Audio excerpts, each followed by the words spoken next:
I went to Christ Hospital School down in Horsham, and in my second year they built a magnificent theatre, 800-seat theatre, which was the template for the Swan Theatre in Stratford, built by the same architects. So they made all the mistakes at the school and then fixed them with the Swan. But there was this huge playground for all these kids, and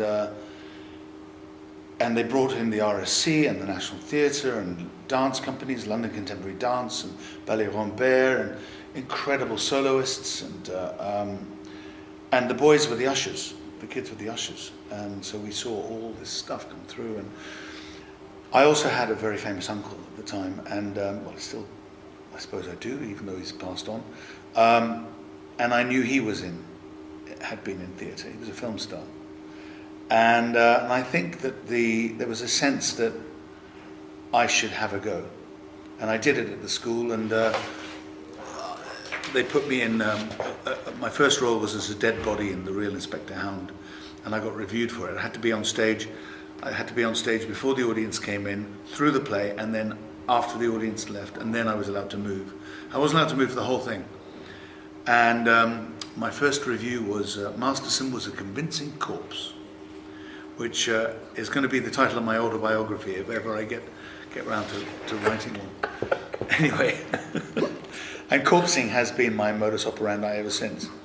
But anyway, seriously, I got a degree in biochemistry, so I wasn't destined necessarily to be an actor. But then I had an experience with this film actor, uncle of mine, where I drove him to Switzerland, spent some time.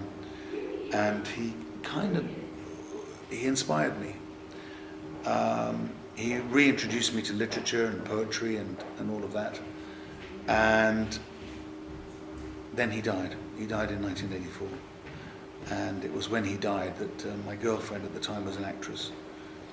And I was so devastated by his death that she said, you should have a go. So I auditioned for UCLA School of Drama, and I got in. And within 6 months, I auditioned for my first musical theatre job. I got the lead role in a musical, and that ran for 6 months, and got an agent. And next thing I knew, I was doing TV and film. And then after sort of 4 years of professional acting, I left America, went to LAMDA in London, and emerged and was out of work. As you are when you get out of drama school, you're out of work. And so I did a solo play, and I fell in love with the genre. And I've been doing solo work ever since. You know, not that I don't want to work with other people, but I do enjoy it. I do enjoy it.